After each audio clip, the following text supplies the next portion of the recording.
What is going on, everybody? Welcome to episode 90 of Wars in the Stars. Today is going to be a discussion mainly about The Mandalorian Season 3. We will also discuss Bad Batch Episode 12, Season 2. We'll talk a little bit about Daredevil, and then we'll also discuss some Star Wars movie news. But yeah, this is my second podcast of the day, actually, like second in a couple of hours, so I've been kind of busy today. But my man Stormy, how we doing today? How's your day been so far? Pretty good. I'm still recovering from Scream 6. I saw that last night. That was so good. It was good. I heard a lot of people say it was one of the better Scream movies in the franchise. No, yeah, it's my second favorite, I think. Yeah, I think it's Good, my second favorite. It was so good. good. Yeah, I actually haven't seen any of them. I'm not a huge horror guy, so like I haven't seen them.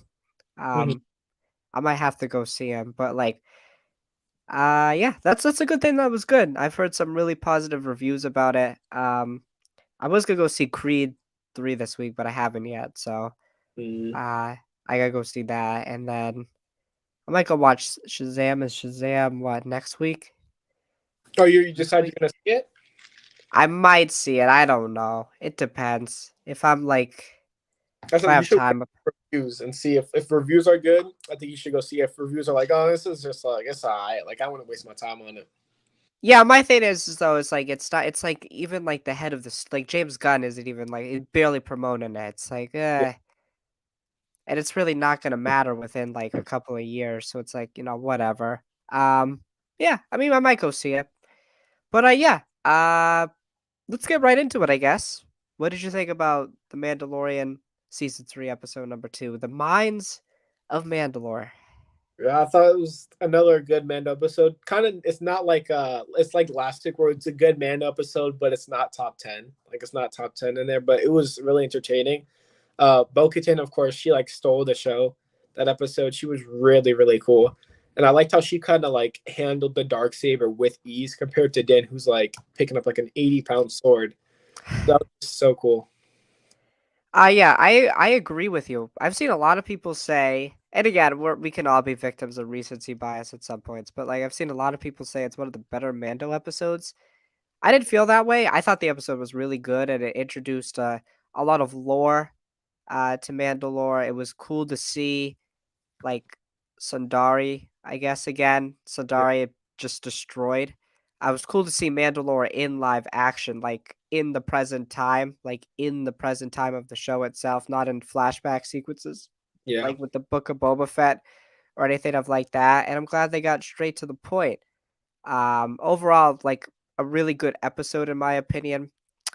I think my favorite part probably was like I was saying the lore. Learn a little bit about Bo-Katan's dad. I thought was cool, was yeah, interesting.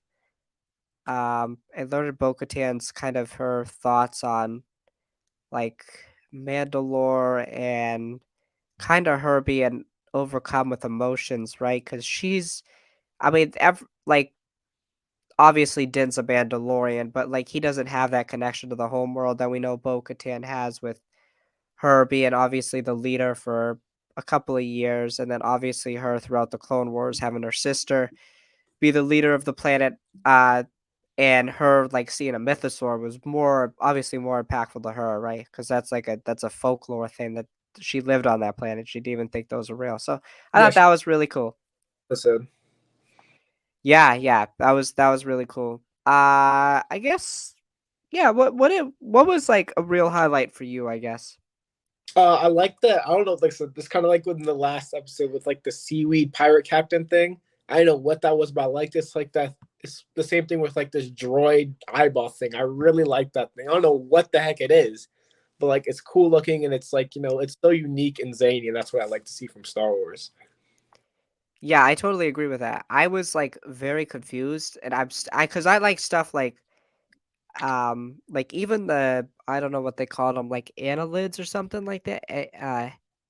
Something like that. It started with an A, like Yeah, the white dudes with like they were like like they were like very weird looking. Uh, and I still don't even know what that thing was. That spider thing. It was like a cyborg. yeah. Like, what was it? Is it like native to the planet? Is it like some type of? I thought they were gonna go the route. I thought it would have been interesting. It was if it was like, oh, because of the radiation from the bombs, it created like abnormalities within like the species on the planet, and that's what you got. Kind of like if you like what happens with nuclear waste and like all that sort of thing. Like Chernobyl, with a nuclear accident happened in Ukraine, like has a ton of weird like looking fish and weird looking animals from nuclear waste. I thought they were gonna go that route, but obviously these things were native to the planet. I agree. I really love the character design, right? It's just something that's so Star Wars in nature. Like Star Wars is very weird, different, unique. Uh, and I really like that design. It was really cool. I don't know what it was trying to do with Din. It was trying to take blood. I don't know why. Yeah, it Um, looks like it had like some type of like tubes inside of itself, so maybe it like needs to like feed off of other life forms' blood. I don't know. yeah, it was very odd. But the only question I have is like, how long was that dude in the spider mech underground? He was just waiting for somebody to walk there. Like that was great. Yeah, That maybe was he like nuts. those other like those I don't know those other creatures that are on the planet. Maybe he, like takes those things hostage too. Yeah, possibly. He could possibly do that. Yeah, for sure. But I thought that was really cool, like how like it would go into three different insectoid like stages, Yeah, and yeah, I thought it was really cool, really unique. What else? What else did you really like from this episode, or what didn't you like? I guess from this episode, because I think that's gonna be kind of hard, maybe. I guess. yeah. No, I don't think there was anything I necessarily didn't like from the episode. I think it was all. I think it was all very good. It wasn't like anything groundbreaking. I was like, oh my god, look at that, look at this, look at that. I thought it was all just like good. There wasn't really negative I had per se. Yeah, I agree. I think something I do want to talk about though is like the pacing. Mhm. Uh, I like if this is like a season 1 episode, it's like 3 episodes. It's not 1 episode. So for me, for a show that usually is like I would say slow pace, but takes its time almost with Yeah. certain things. Uh it felt quickly paced, but like I didn't feel like it was poorly paced. I thought it was still quick, but it got to the point and uh it didn't go so quick that I was, like, confused. It just it got rid of fluff. Like, most of the time, I feel like if this is season 1, we're with Pelly, like, for a whole 30 minutes, and then, like, episode ends. But now it's just like, "Okay, we know these characters. We don't have to, like, establish them. They're a part of this universe, friend of Mando. Let's just get to the point." So I kind of appreciated that the pacing of this episode. What did you think of the pacing? Because I've been interested to hear what other people have to say. I did. Yeah, the show's like definitely very fast paced. I'm not gonna say it's like rushing towards something, because I don't think it's rushing towards something. But like it's like definitely like faster than like what season one and some parts of well no season two is kind of fast too, but kind of like earlier in season two I thought it was like a little bit slower. But they're like definitely just trying to get to their goal like as soon as possible, but it doesn't feel like too rushed where you're like, okay, bro, we're like skipping on all this important information. Yeah, yeah, I totally agree. I totally agree with that. What is something else for you that you kind of want to talk about from this episode? I like the the Grogu escape scene where he had to run away all the way back to the ship. That was so funny. That was really good. Yeah, I agree. I think it's something really interesting. I heard Favreau and Filoni kind of talking about it in interviews before the season, is that they want to establish Grogu as uh obviously being very powerful, but also not being helpless almost, right? We've seen obviously moments where Grogu has helped save the day, but I think now we've taken that leap where Grogu is capable of essentially saving the day and being able to take care of himself. Mhm. And obviously, we're finally learning like what the intelligence level is of Grogu. We're getting very close to him saying his first words. I believe he's making a lot more noises, talking a lot more. Obviously, I feel like just more of a vocal point now. Like that's just the way I felt through the first 2 episodes, even though essentially the first 2 seasons were telling the story of Grogu getting back to the Jedi. I just feel like now that like we've passed that point and these two, Mando and Grogu, are established as a father and son duo, that we've just established that they're close, they're connected. And Mhm. yeah, I thought it was really good to see Grogu be independent and essentially help Bo-Katan uh rescue Din from Mandalore, and that his his escape was pretty well done. I thought it was really funny and really good. And I also I shout out to R5, man. R5, you've been through a lot, man. Uh, you are the reason the original Star Wars happened. Shout out Mhm. to you. Um, also confirmed that he was part of the rebellion. That was an interesting thing. I think Yeah, in Legends, his story is really weird. I think it was like a force sensitive droid or something like that. stupid. It was it was really weird in Legends. Yeah. So yeah, shout out to R5. Quite a legend. Yeah. I like to because Grogu was like communicating with R5 too. He was like pointing at the thing. He's like, here we are going. I was like, oh, all right, bro. Even to earlier when him and Mando are like in the cockpit and he's looking out. He's like, I don't think we should go out there. Grogu makes like some random ass baby noises, and Mando's like, okay, fine, I'll go. I'm like, I know you did not understand that, bro. Yeah. That's very true. They've got a really good relationship. But okay, so last week I remember you saying something about possibly seeing Boba Fett. So we got his name dropped. Yeah. Um, what do you think about that? Are you okay with that, or like, Yeah. I yeah, go ahead. And yeah, I thought it was fun. I was like, oh, we're gonna see both, and then we left like 2 minutes later. I was like, oh, maybe later, guys, maybe later in the season. But I didn't really care. It's not like I was like, I needed to see Boba Fett. Like, it's nice that they at least like acknowledge that he's here, and it's not just like, oh, because like they're friends and everything. So he's just like, I need this part, blah blah blah blah blah. It's like, oh yeah, he's the king of this place. Like, it makes sense that he's mentioned. Yeah, I agree with that totally. I do think it was good that they referenced him almost because like, I'm not a huge fan of the Book of Boba Fett. I don't think anybody is, but like, at the end of the show, it's like kind of like a thing like, huh, I don't know if I want to do this anymore. This is kind of fun. Uh, let's wrap it up.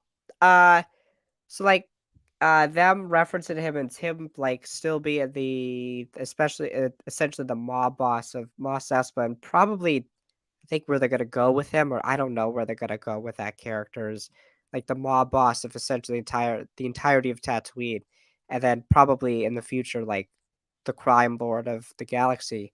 Yeah. Or that's what I'm hoping, but who knows? Uh, yeah. So I thought it was a really good reference, really good in universe reference. Ties back to the Book of Boba Fett, which is it is part of this universe. I know it's when we look back on it, probably 4, 5, 6 years from now, when this whole thing's done, we're gonna be like, okay, that was the thing that happened. It's kind of like Iron Man 2. Like Iron Man 2 is kind of a thing. It happened. But yeah. Um, I want to talk about Bo-Katan now because I thought this was probably and Bo-Katan's been in a lot of Star Wars media now, from Rebels and Clone Wars to live action. I probably thought this was my favorite Bo-Katan piece of media ever. Um, Ooh. yeah, I just think it's a really interesting route for a character because I'm gonna be honest with you. In Clone Wars, I'm not gonna say she wasn't interesting to me.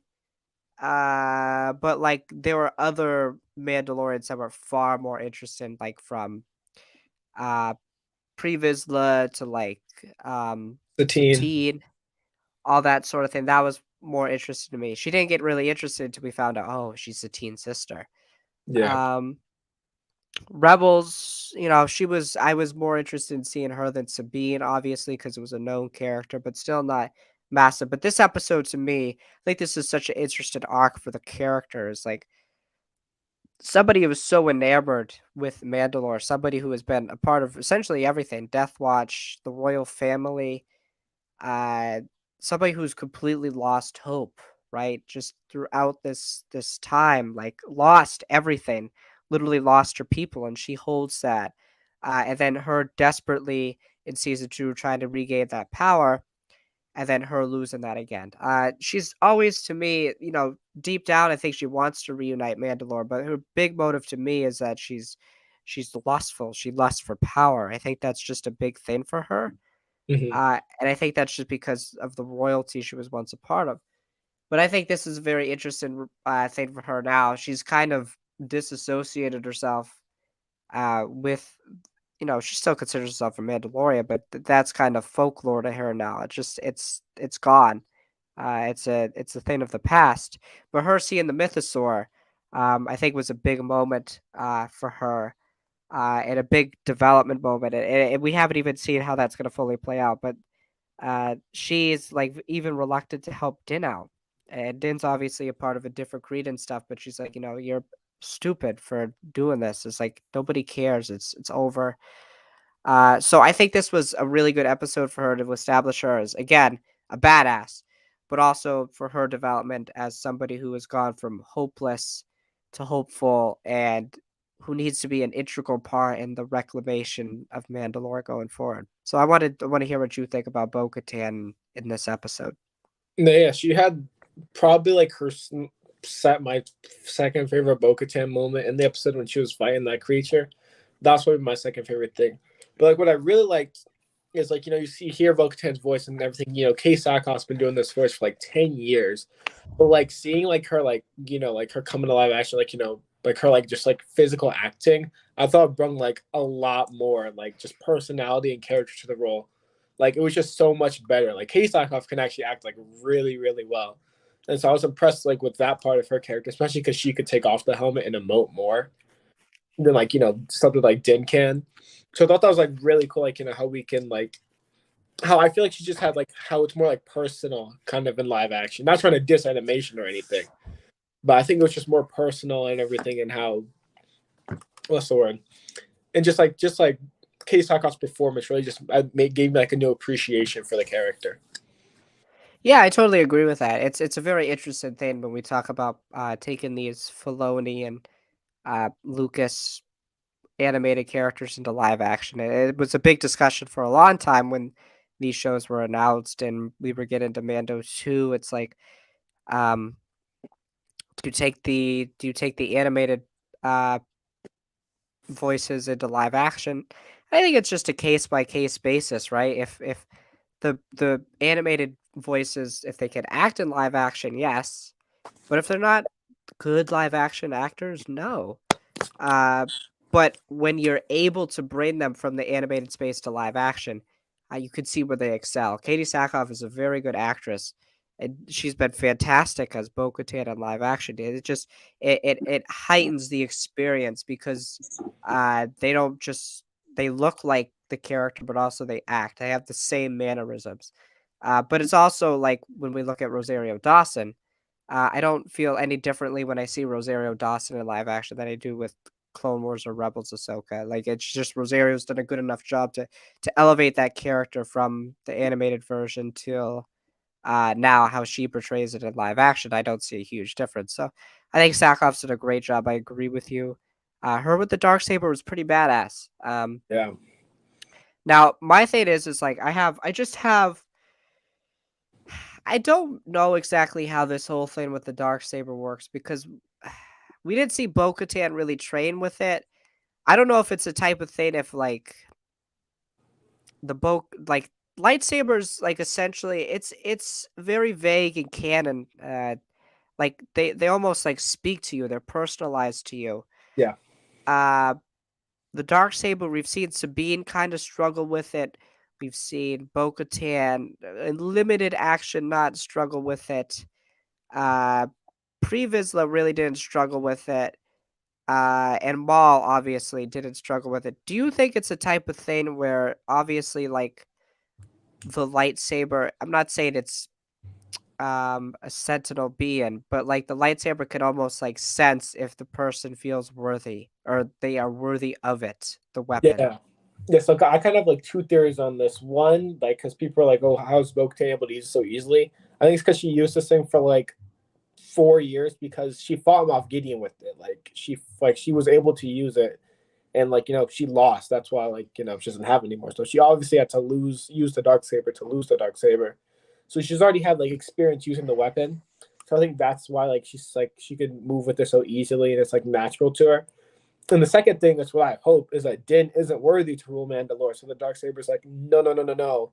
You don't need that. Because I really don't want Din to rule Mandalore. Because one, Din don't really know what's happening in his own universe like that. Two, he has a biased point of view because he is like with this one clan, so he's just ultimately biased. And his one clan is a cult. So like if he becomes that, you like he might try to integrate his cult ways into all Mandalorians, which I do not want. especially since the armor is so influential on him. Like, I swear she's gonna like manipulate him to do something if that happened. Yeah, right. Absolutely. Yeah, I agree with that. We'll get into why I disagree with that in a second, but like I do totally agree with that. That notion that Bo-Katan did have it for a longer period of time and probably trained with it. Obviously, Mm-hmm. I don't know if Sabine helped her or she just learned on her own. I assume. No, she I don't trained know. with Kanan with it, and it became like Oh before. no, I was talking about Bo-Katan. I know Oh, okay. Sabine. I know Sabine trained with Kanan. But also, well, I guess I'll ask that later. But I want to get into the thing now where Din is not worthy. Mm-hmm. I think Din is the second coming of um I'm not saying he's force sensitive, but I think he's the second coming of the Mandalore, like the great Mandalore. Mm-hmm. I think he's the second destined ruler of Mandalore because I think my theory is that the Mythosaur was asleep, Mm-hmm. and when he stepped into the living waters, he awoke in the Mythosaur, Oh, and okay. the Mythosaur pulled him down because the Mythosaur sensed that the next ruler of Mandalore was there. Mm-hmm. And that's why they've never the Mythosaur has always been in that water, and I Mm-hmm. assume there's been a lot of people that have gone to that water. There were people on Mandalore for time that it was there. Um, but I believe that the Mythosaur sensed that Din was there, and I've always thought that since the beginning of the not since the beginning of the show, but maybe since like season 2, early season 2, Din's destiny was to go from lone bounty hunter, isolated from even his own people, to ruler of the people. Mm-hmm. I've always thought that was gonna be his arc, and then I always thought that Grogu was gonna be kind of the next Tar Vizsla. That as Din Yeah. was the ruler of Mandalore and Grogu progressed, Grogu was gonna be Tar Vizsla. He was gonna be the Jedi Mandalorian type of thing, and that's why we don't see him in the sequel trilogy. Yeah, no, that part But I agree on right there. Yeah. okay, so I think that the Mythosaur chose Din, Mm-hmm. and that's why it pulled him down. Um, And I'm sure we could have some explain it. It's probably not gonna be the reason why, but whatever. Let me go here. But I think yeah, I think by the end of the show, another big reason why Jim will be worthy is he will be able to tame the Mythosaur Mm-hmm. and echoing what is it Tar Vizsla, right? Is that Yeah. the first one? Tar Vizsla? Echoing what Tar Vizsla did. Yeah, I think it was Tar Vizsla. Right, Tar Vizsla did. And I think that's why Din is the rightful ruler of Mandalore, and I think he's destined to be the next ruler. Yeah, see, if it was pre Bo Katan, then maybe I would agree. But like ever since Bo Katan was like introduced, I really don't want Din to be the leader because think about it, Bo Katan's been fighting for 30 years. 30 whole years to get this planet under control and to rule this planet. So I feel like Din just like kind of coming out the cut. Like I said, he doesn't know much about like the history outside of his own clan. He's like he's not familiar with other people's creeds because like when Bo-Katan took off her helmet, he was like, well, "What the hell are y'all doing? This is not the way." So I feel like with Yeah, all that, and it's just like Bo-Katan's been doing for 30 years. I feel like it'd just be a big slap in the face when this random Mandalorian just comes. Man, Mandalore's mine now. I feel like Bo-Katan's just been fighting so hard for this. Like, just let her have it. Like at this point, like I really think that it should like her arc should end because like her arc is now kind of started now since Rebels to this point to reunite Mandalore, which she was getting kind of close to doing in Rebels, what we saw because she was uniting different clans. And so now that everybody's left her and everything, it kind of like restarted this her arc to kind of reclaim Mandalore for everybody. So I feel like a great closing for her arc, just kind of like you're similar to Din's, is her actually finally reuniting everybody, her finding peace, her getting back to the old ways, like how like when she was around during the Clone Wars. yeah, I wouldn't mind that. I just think that like Bo-Katan's family is cursed, kind of. Yeah. I just think like when the Armorer talked about like her being a tragic tale, I think there is definitely some truth to that. Like, we first see like the fall of, Satine tries to do a really interesting thing where she tries to make them a pacifist society. And then Bo-Katan obviously and Death Watch ruin that. And then, we get this whole thing with Maul, and we get the whole Civil War, and obviously there's been conflict within Mandalore for thousands of years. That's established uh, throughout. But I also think that Bo-Katan becoming the ruler obviously is like the final straw. We get Gideon. And Mhm. I honestly, truthfully, really, we don't know who like fully deserves that dark saber because I know for damn sure Gideon did not beat her in one-on-one combat. Yeah, I Gideon thought did some he did or something. Gideon did some shit that he got that thing because this he got dusted by Mando, and Yeah. Bo-Katan I think would pretty easily beat Mando. So like just by that logic, I do not think Gideon has a chance in hell. Uh, like I think it's like a type of thing like they were fighting and like a bomb went off, and then like he took it and then like said I took it in combat, which he didn't. Um, He's like, but we let's fought be for 10 seconds and then the bomb exploded. It's like, technically, in those 10 seconds, she got knocked out. I won the duel, guys. right, right. Um, yeah. So like I think uh I don't. I just think Bo-Katan would be a weird one. It'd just be kind of like reverting back to what status quo, like what we already know. It'd be kind of nice if it came full circle, went from Satine, and then at the Mhm. end it was like Bo-Katan. But like I think this sort of thing, like by the end of the show, like I think, and I think Din being a part of an outsider creed is also another reason why I want him to be the leader. Like if Mhm. an outsider, like an outside creed takes it, it would make a ton more sense to me because then we would get somebody without preconceived biases on what Mandalore should be as a Mhm. ruler. And I think even though Din believes in his ways, I think Din is very he could compromise. He's very comparable. He allows for compromise. He's a good leader in Mhm. that sense. He listens to others pretty well, I believe. So that's I mean, I wouldn't mind if it was Bo-Katan, but I really think that Din's gonna be the ruler, and I think we'll get, like, a council. Like, and I think on that council, you'll get Mhm. Bo-Katan and probably Sabine, which I think would be really cool. Is Uh, Sabine's mom still around at this time? I think she is. She might be dead because I know Sabine's mom was did in she get Rebels. killed in Rebels? I think somebody in her family got killed in Rebels. But I think somebody Doesn't from Sabine's family is still alive. does it Saxon kill Ursa? Oh no, I think Let's she does, and then Sabine like fights him or something like that, and then she wins. I think it's something like that. I think she does. I'm looking at her right now.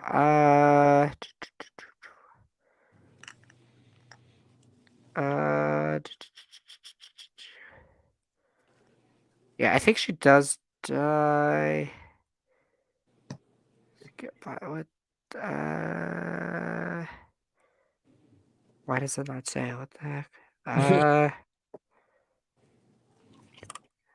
it like on Wikipedia or something yeah, like yeah, that? yeah. Uh, yeah, I think she does. Yeah, she does die, right? Yeah, she does. Okay. Yeah. Dang, I was about to say she could have been in that council, but no, she dusted. Yeah, yeah, yeah. She did die.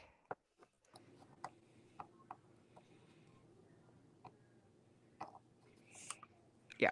Oh, in the wait, no, Oh, she was alive? no. I think they're a lot. Wait, is it the brother that's dead? I Tristan? think somebody in her family died because her father was. Somebody dies. Okay, we don't know. We don't know our Rebels history. It's Not been good too here. long. It's been too long. Yeah, I don't know. If she is around, she would be good. She would be good. But yeah, I want to ask now. Next week episode is rumored to be 56 minutes long. What do you want to see from next week's episode? Um, I want them to go back and I want Bo-Katan to go back with Mando to the Creed to his like kind of cult actually interact with them. I feel like that'd be interesting for Bo-Katan to interact with like Mando's kind of side of like the Mandalorians. I think that'd be interesting because like it's two opposing factions kind of. Yeah, I totally would love to see that. I think we're gonna get a story on two fronts. I feel like since it's heavily rumored, Gideon's gonna come back, and that's obvious. Um, I think we're gonna finally see what's going on with that story on Mhm. Coruscant. With the cloning guy there, his name is escaping me. Oh my god. Dr. Pershing. Yeah. Dr. I think Pershing, it's Persing. Isn't that Persing? Pershing, yeah, something like that. We're gonna figure out what's going on with that on Coruscant, and I also think we're gonna get this front for Bo-Katan's like, we gotta recruit. We gotta start recruiting people because I think her faith is gonna be restored. Hmm. And I would like to see Bo-Katan go. I don't know how it would go with the armorer, that sort of thing. And we also have to remember there's the same with the pirates still. We know we're going back to Navarro probably. Yeah, I think Um, episode 4 because, like I said, Carl Weathers is directing Carl that. Weathers, that's right. So yeah, I think one more episode. Yeah, an episode where we start to get the band back together. Get ready to reclaim Mandalore, but Hmm. also touching on that story of what's going on with Gideon. I think would be really, really interesting. What And would you want to see with Gideon this season? Like if they do break him out. well, originally, if if we still had uh Cara Dune like presently in the show, I wanted him to be like Hannibal Lecter almost. Hmm. Him feeding information, but not feeding too much information. I did originally think he was gonna be connected to Thrawn, but I don't think that's gonna be a thing. I think that's they're totally separate. Um, I kind of still want the Hannibal Lecter thing, but I don't know how it's gonna work. Hmm. I do want to see the prison break, and I want to see him get out. I know it's heavily rumored some he's got some forces out there still, possibly even on Mandalore itself. Mm. Um, but I do want to see him come back and be a part of this great Mandalorian battle we'll probably get at the end of the season. Um, so yeah, that's what I want for Gideon. What do you want for Gideon this season? I'm not gonna lie. I just kind of want Gideon to escape and for him to be off the show for like now, and him kind of appear later on. So it's kind Okay. of like when we see him, we're like, "Oh shit, it's Gideon! What the hell is he doing here?" Like when we see him later down the line, because I don't really think in this season we're so heavily focused on Mandalore. I don't think we really need Gideon other than like to see him get out of prison and him be like kind of set up for something in the future. Okay, I like that. I honestly don't mind that at all. Yeah, I don't mind that. I just don't want this show to run into the thing that I think Rebels and even Clone Wars has a problem with is like every season is new villain. Hmm. Like Rebels, it was like, oh, it's a new Inquisitor. Oh, it's Vader. Now it's Maul. Yeah. Clone Wars was like that too. It's like, oh, this season's Dooku. Now it's Grievous. Now it's Savage and Maul. So like, I don't want to fall in that sort of trap. And I Hmm. think Gideon's like a very medicine calculated threat. Yeah. He's a good. I think he kind of like served his purpose. He was a villain for 2 seasons. Okay, that's fair. I mean, I think he works still for this show, and we'll see where it goes. We'll see what Hmm. Favreau and Filoni make for a decision. But yeah, I think that's what we're going to see in the next coming weeks. Do you have a rating for this episode? What do you rate Yeah, it? just like last week, an 8 out of 10. Yeah, I think I like this episode a little bit more, a little bit on the longer side. I'm going to give it an 8 out of 10 as well. Good start to the Mandalorian season 3. Not great, good. Hmm. But I'm sure we'll get some even better episodes as we get later into the season. So I guess now is a good time. Transition to the Bad Batch, which I thought maybe might be one of my favorite animated Star Wars episodes of all time. It's crazy to say. Dare I say The this is the best Star Wars show this week? Yeah, I think you're absolutely right. The Outpost, uh, Crosshair, back. Let's What did go. what did you think? It was so good. It was that. I think it's top 3 for Bad Batch for me. I think I like the Cad Bane ones more, but I'm like a Cad Bane fanboy, so I have bias. But other than that, like it was so good. It was the writing was good, the pacing was incredible. I like how it was so easy to hate that lieutenant. I forgot it. I think his name was something Colin or something like that. It was something. It started with like a C or a K. Yeah, it But was something like that. yeah, the lieutenant was like he was so fun to hate on him. I love. Oh, what was the clone trooper's name?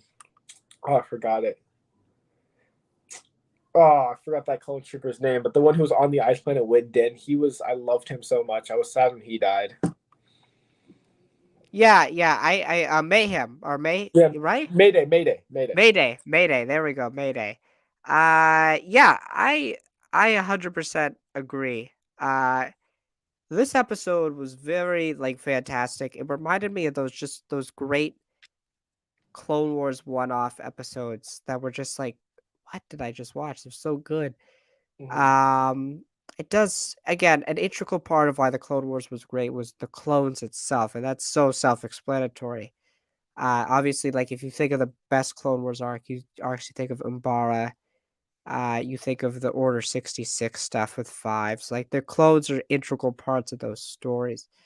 This episode like invoked like the feelings I felt when you watched that season 1 episode of Clone Wars on the Rishi Moon with Domino Squad. But it also was like very good commentary again on this idea that the clones are like done. They're just gone. We see it in this episode that like there's a bunch of them being phased into retirement. They're done. Like that nothing. They got nothing now. There's no purpose for them. And there's still a few of them around. Just the way everything is shot, just the shot choices themselves, the music, um, was really good. And this whole I like premise of them being on this isolated moon was very symbolic of like them just being phased out. They're just it's like what that lieutenant said. He's like, I don't like uh what was it, like old product or used product or Yeah, I something like like that? used products. Yeah. Yeah, it was very symbolic of what he said. Very easy character to hate, like you said, just by his face, his personality, everything, I guess. Just one of those like characters you hate. Um, and such a good moment for Crosshair, obviously. But I guess we could get into more integral details. What else did you like from this story, from this episode? I liked what they set up for the future of Crosshair. How he's like now captured on, I'm assuming Mount Tantus. I like the setup because like I didn't feel like force. I was like, oh, now we're here and this is an easy thing for him to reunite with the Bad Batch. Like it felt like a very natural thing how they kind of like captured a defective clone who's like could still be useful to them. Yeah, and I agree with that as well. And obviously, all roads seem to be leading towards Tantus by the end of the season. God, I really hope don't get a one-off episode. We're gonna get a one-off episode next week where it's some random ass adventure, aren't we? Oh Um, no, we're gonna get like something dumb. Omega's gonna Um, be like, guys, we need to go to this one planet and liberate the city. yeah, we're gonna get something dumb. Um, I hope not. But like, yes, him on Tantus makes a lot of sense. All roads lead to there. There's something going on. Obviously, this cloning that's tied with Palpatine, with Grogu, with whatever's going on here. It's all gonna tie together. At some point for sure. I want to go back to Crosshair because I think his story is really, really well done. The more I think about it and think about it now, it's very poetic. The first time we meet Crosshair in the Clone Wars is on oh shit, what is the planet? Scipio? Is it Scipio, the one that they get Echo from? Yeah, Yeah, I yeah, think it's Scipio. And he says, I would have just left him for dead. He's a reg, right? He says that to Rex about yeah. Echo. On the when they're on the mountain, yeah. Right. And then to him, his final moments of him being an imperial, uh, just a member of the empire, really, just a soldier in the empire. Hmm. He saves a clone like a Reg's life. A Yeah. Reg's life, mind you, who like, well, in our time, like 20 minutes he only knew, but for like a day he knew. Uh, and he saved or essentially carried this clone for like a whole period of time to save him, and then pleaded for his life as he himself was in a bad state, a mental state himself, bad physical and mental state. I thought, excuse me, I thought that was really well done, very symbolic. And then again, also, oh, there's a lot of really good symbolism here. I'm gonna go off. The vulture, right? The vulture. Vulture is a scavenger, like the last at the feast. Again, symbolic of like the clones being like this is the end for them. Yeah. Just very well done. Uh, Beautiful creatures, right? They talk about that. Like again, the clones are really beautiful in design. Like they serve their purpose, but they're essentially done for, right? Uh, so again, symbolism, crosshair story, all that really well done. What else do you want to say about this episode? Yeah, there was another thing when they were walking back. Crosshair gives up his helmet, which to me was kind of like symbolism of him like dropping, like leaving the Empire behind, like leaving what he knew behind. And it wasn't an Imperial trooper that was bringing Mayday back; it was Crosshair, because like you kind of feel like it's just like he's just this brainless Imperial trooper. Like when you brought him back, you're like, oh, there we go. That's Crosshair right there. That's what we want to see with him. That's what we know, like what he's like. I thought that was Right. like a nice little detail that they put in there. Right, yeah, him losing the helmet symbolic of him, like, returning, obviously. And I think Mayday, I saw somebody say very high up on their clone rankings. I'm not gonna say that quite yet. I Um, liked Hauser from season one a little bit more than Mayday, but like I yeah, really liked Mayday. I really messed with, like, Mayday's design, though. Like, Oh the yeah, flaps he had on, like, that was really cool. His design was really unique.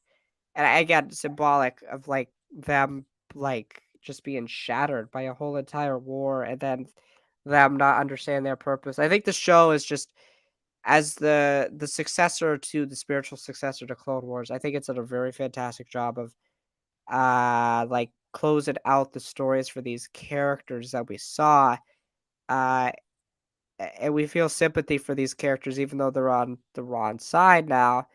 But they don't know it themselves. They've gone through terrible traumatic things.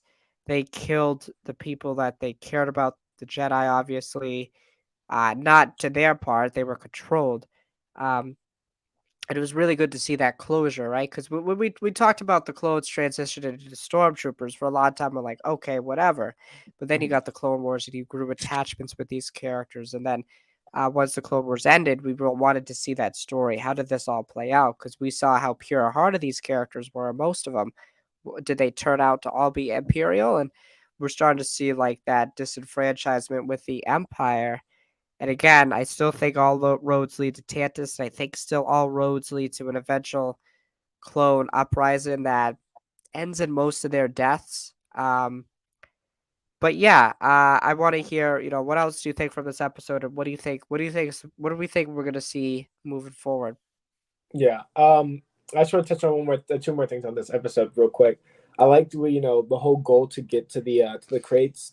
All of, like they sacrificed their lives for something that's gonna replace them. That was so sad. They realized like, all this death, all his brothers, which he brings, like he has like the shrine of all their helmets inside. That means he went back every single time like one of his men died and retrieved all their helmets. Because like you say, he doesn't want to leave his men behind, which I thought that was a really good moment. It's like when you kind of realize that, damn, he went to go get every single one of them back because he just want to just leave them stranded out there. And so like when he Right. just like yeah, he brought all of them back. It was so sweet. Like I said, when they opened the crate, that was just heartbreaking. I was like, oh damn, all this, y'all sacrificed everything for something that's just gonna replace you. Like it was just Yeah. so Right. sad.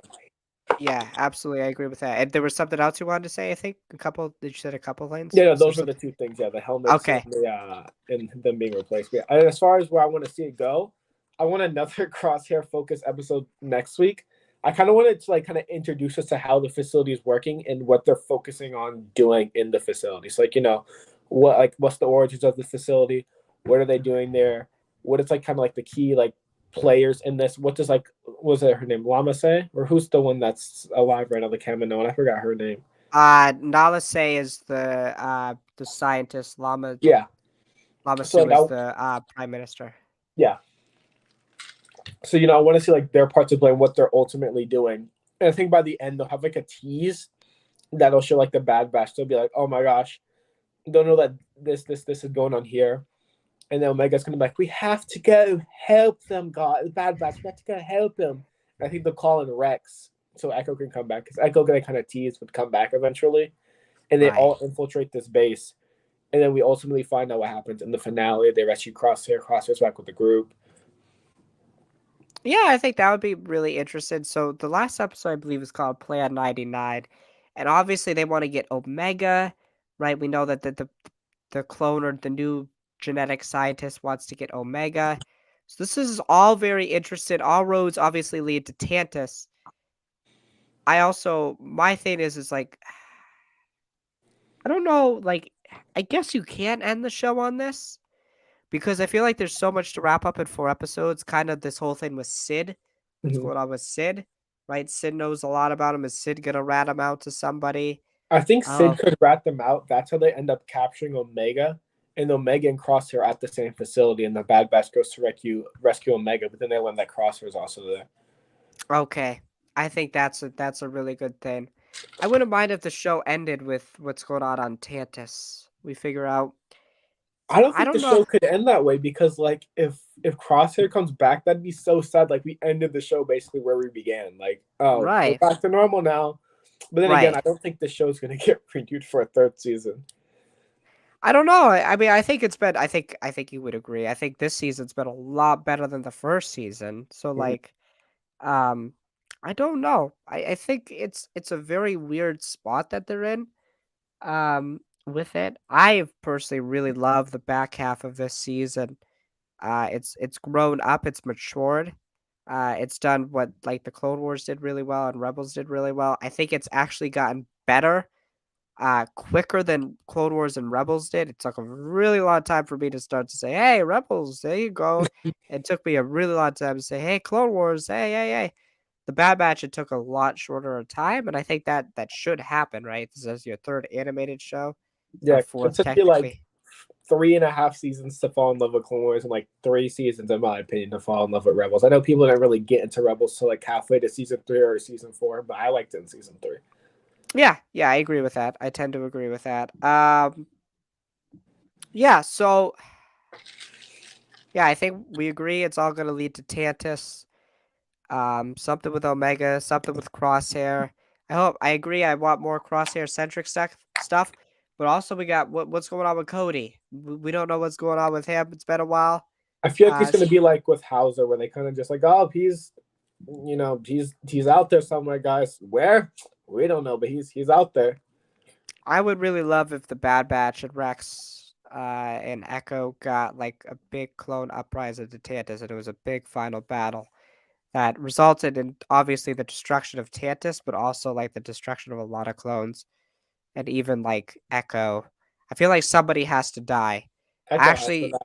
Get actually, Echo out the group.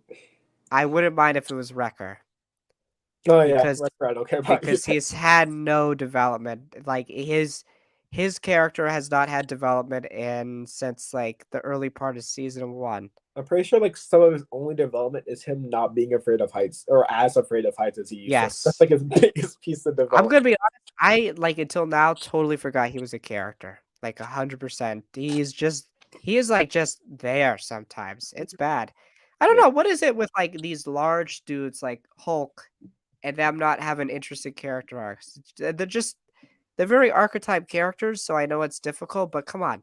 You gotta try something. Yeah. Even if it doesn't work out, you gotta try. It's like, geez. Feel like a death, but like a death won't feel as impactful. It's just like, oh, it's Wrecker. You know what I'm That's saying? disrespectful.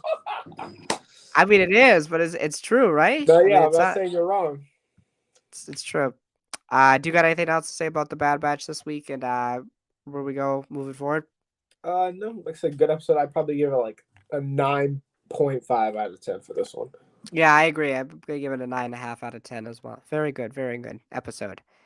Yeah, for like the last 10, 15 minutes, let's touch on the Daredevil stuff. And then we'll move into the Star Wars thing. So Daredevil Punisher is returning. Foggy not returning. Uh, very sad. Um, what do you think about this Daredevil news?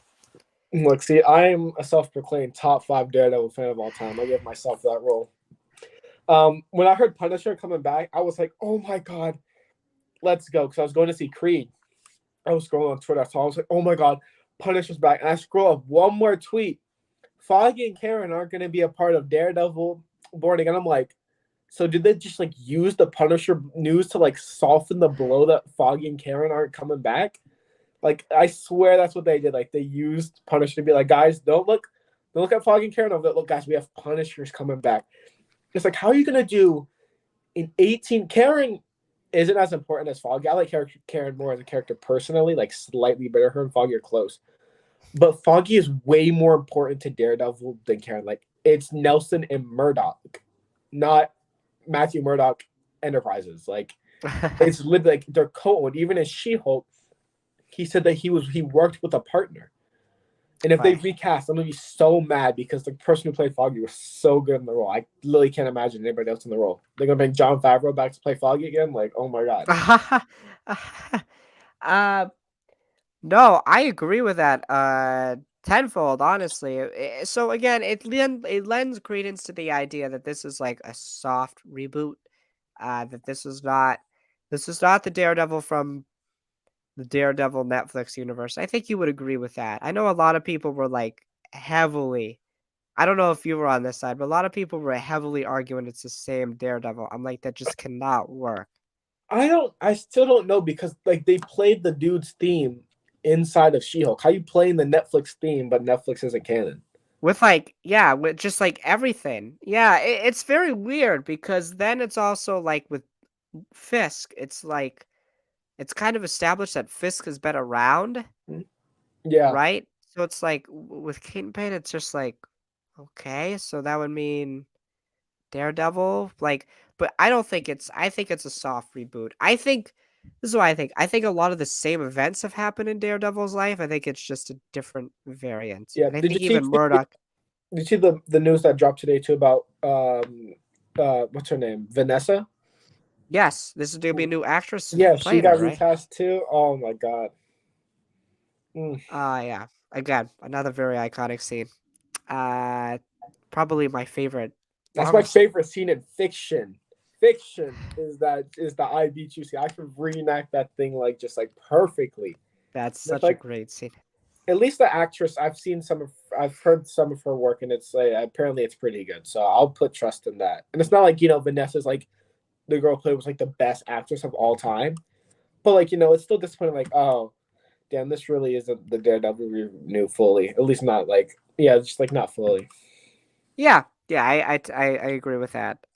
So let's move into the Punisher stuff. Obviously, very exciting. Uh, we'll go to you first. What do you think about the Punisher returning? It depends. I'm excited because I love John Bernthal and he's so great in the role. But it depends on the violence and what they're going to do with him.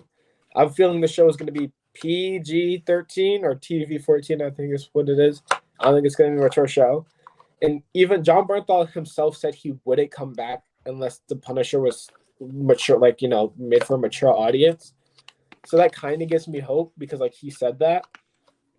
I think he himself like posted on Instagram or something that he's coming back too. Like it's like this like an official thing. But like other than that, like I'm really excited. I don't know where he's gonna fit in because he's not. If they're going off the Born Again comics, Punisher is nowhere to be found in this comic whatsoever. Like I don't know where he's gonna be. But of course, through 18 episodes, like I don't know, like there's like a lot I guess they could touch upon. It's like maybe he shows up like in the later episodes to just establish that he's here. But the fact that you got John Bernthal back just makes me happy. Yeah, I agree. I also worry about the violence thing because, like, very violent, obviously, in his show, very violent in the Netflix show. Yeah, his first scene in the Netflix shows him lighting up like a mob just gang, and there's just like it's just so bad. Yes, yes. I'm like, because it's always weird, right? I'm worried about, it's the same thing kind of with Deadpool. I'm not saying violence equates to things being better. I'm saying when you have like an inherently violent character that is inherently violent throughout their medium, when you take them to a lesser medium, it loses their impact, it loses their niche. So like with him, his thing is like ultra violent, uh, vigilante, right? So Mm-hmm. like, can you really do that? Like how? I mean, they've pushed the boundaries before with stuff, but like I don't know. Can you even show like you could show blood, right? With TVMA 14, right? Yeah, because like Falcon Winter Soldier, they did a semi decent job at that. Yeah, yeah. I don't know how far they could take it, but again, I'm really interested to see what they do with the story, right? Because like you were saying, Born Again's Yeah, really he's not. Punisher is nowhere. He's not even Yeah. no cameo. You don't see a symbol in the corner in the shadows. He's nowhere to be Yes. found. Yeah, we'll see. Again, like it is 18 episodes, and it's being rumored right now that it's going to be structured similar to Andor as like arcs, almost like Yeah, different arcs. which maybe you get him for like 2 arcs. Maybe you get him for like 2, 3 episode arcs, Yeah, that. uh, which would be cool, would be really cool. Mhm. My follow-up to this would be, do you think this leads to him getting his own show, own Disney Plus thing?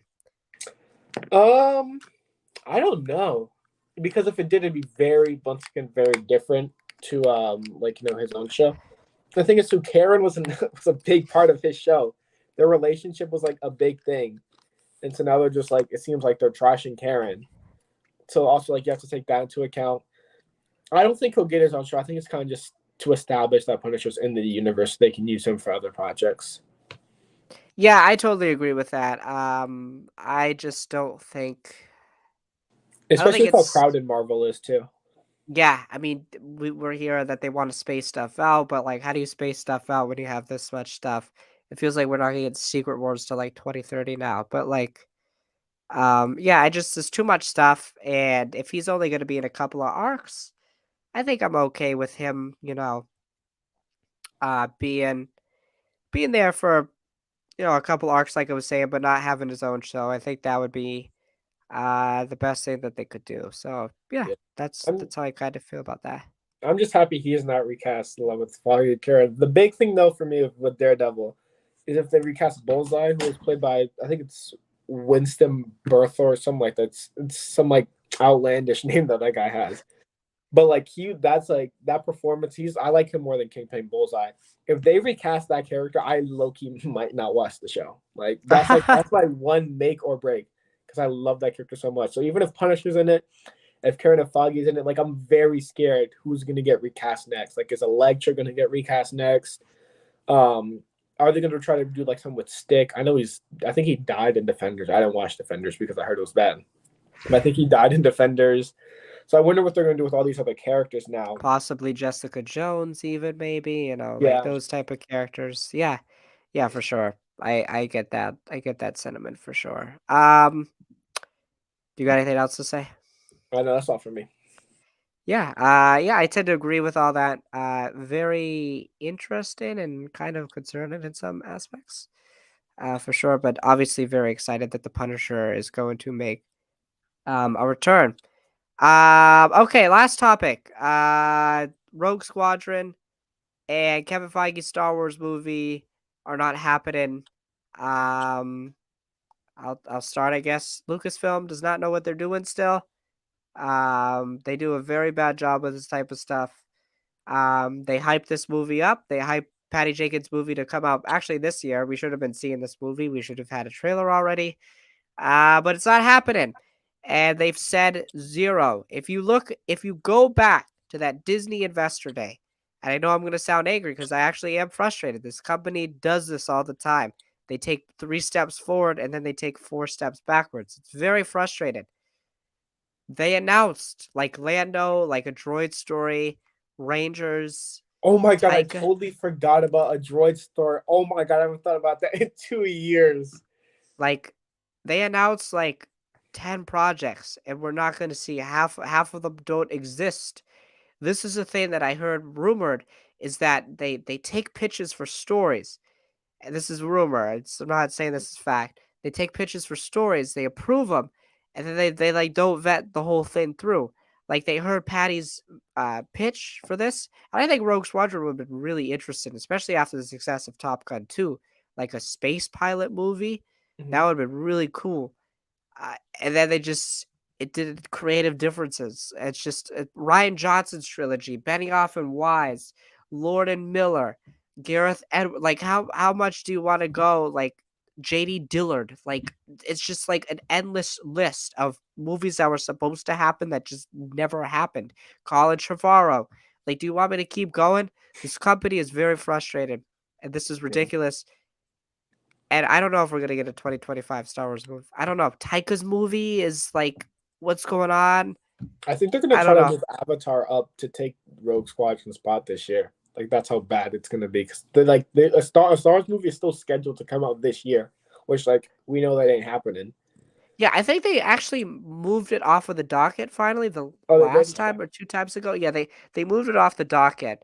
But Lucasfilm didn't say anything, they just moved it. They didn't say anything because that's where my big frustration comes in. It's the lack of transparency. It's the thing that Marvel does so well is they're very transparent when something's happening. They'll directly tell us. Lucasfilm does not tell you. You have to like guess, or you have to figure out through the trades, or like you have to figure it out. They don't tell you. Um, so like an average moviegoer who heard about this film is like, oh, Rogue Squadron, Star Wars movie. This no, that's not happening. All right, I've talked enough. What do you think about all this? Well, me personally, I wasn't excited to see Rogue Squadron at all. I thought I was a very boring just kind of concept. I don't really want to see star pilots flying around for like 2 hours. But like that might be other people saying like like you said, Top Gun Maverick. A lot of people like that movie, but like that movie, I thought the movie was good. I thought it was overhyped. I thought it was good though. But like when I saw that, I was just like, maybe Rogue Squadron could be okay, but like this doesn't really hold my expectations. Kevin Feige's Star Wars Project 2, I'm also not super duper sad about because Michael Waldron was writing it. And right now, he's like 50-50 on whether his writing is good because his writing was good in Loki, but his writing was trash in Multiverse of Madness. So he's like 50-50 on whether he's a good writer or not right now. Okay, But I okay, don't know if I fully trust him yet until Loki season 2 comes out because I know he's writing that. okay. That's fair. Yeah. I'm pretty high on Michael Waldron, I guess. I don't love Multiverse of Madness. I like it enough, and I think Loki's really good. Mhm. But like, I like Waldron enough, and I think a Feige produced Star Wars movie would have been really, really well done. I think his creative expertise would have been a nice breath of fresh air. Again, when they announced it, or they didn't announce it, but like they indicated it, I was worried about his timing. How is he gonna have time to do that? He's sparse enough at Marvel. He has a hard enough time doing all that. Yeah. The Patty Jenkins saying think she had a really good idea. I like the first Wonder Woman. Wonder Woman, what 84 was terrible, but Yeah, like, she's like 2 for 2 now too on losing. She lost 2 blockbuster movies in the span of 3 months, which is crazy. cause she stopped working on Cleopatra, right? Yeah, no, yeah, she paused Cleopatra to do Wonder Woman. They said, "Patty, your script for Wonder Woman is trash. Write a new one." She said, "Nah, Thom, you're just losing me because like I'm not important to your company." And they said, "Okay, deuces." I go back to Lucasfilm. Lucasfilm said, "Nah, you left us. You really delayed Rogue Squadron to do Wonder Woman 3. Deuces." And now she out of the like she's got nothing going on right now. Yeah, that's crazy. She went from busy to not busy in a real quick time. Yeah. I was excited to see Rogue Squadron, like I was saying, but I think also the big news, I guess positive news. I guess I don't like what's happened. We've kind of flipped the script on Taika way too quick. I know Love and Thunder was really bad, but like to call Taika a bad filmmaker now is just Yes, not true. I He's know. still a really good filmmaker. I Did a bad movie. Yeah, it's He a has bad. an Oscar screenplay under his belt. Yeah. So like, yeah, obviously recency bias. Last major film he made, not good, but I still have extreme confidence in him. With his Star Wars movie, but it's obviously going to be delayed because it looks like Lindelof's movie is 2025 now, and Yeah. Taika's movie is probably going to be 2027. What do you think about Taika's movie Stan, and even Taika playing a character in that movie? Yeah, no, I'm used to Taika play. I think he plays characters in all of his movies. He did a movie on Hulu. He was in that movie. Jojo Rabbit. He was Hitler in that movie. He's Korg and Thor. That was funny. That Yeah. was really funny. Um, so like I think he's like I'm already used to it. For people that are like, what? Oh no, guys, Taika, what a hamburger! It's like, bro, literally every single one of his movies he's in this. Like I know y'all hit Thor: Love and Thunder. Like calm down a little bit. Yeah, he's great. Jojo Rabbit, like Ragnarok. It's recency bias. I get it. Uh yeah, Love and Thunder's concerning. Yeah, But like, no, I still have extreme. I would say extreme, but I still have a good faith in him. yeah. I'm not To gonna write let a one flop determine its 4 other bomb films. right. Absolutely, I agree with that. And again, we don't know everything. You know that there's. I think Marvel lets you be creative, but also I think there are limitations of what you can do with the story Yeah. because it has to fit within this universe. and Phase 4 as a whole wasn't great. So like it's like okay. Um, but yeah, got anything else to say about this before we wrap up the show? No, I think that's all. Yeah. All right. Well, as always, great show. Good discussion about the Mandalorian season 3, episode 2. Good discussion about the latest Bad Batch episode, and a really good discussion about what's going on with Daredevil, and some Star Wars movie cancellations and updates. As always, thank you for watching. Thank you, Stormy. As always, good show. We'll be back sometime, maybe next week, maybe not. We'll see. We'll figure it out. So yes, as always, may the force be with you, and may you stay burdened with glorious purpose. See you next time. Peace.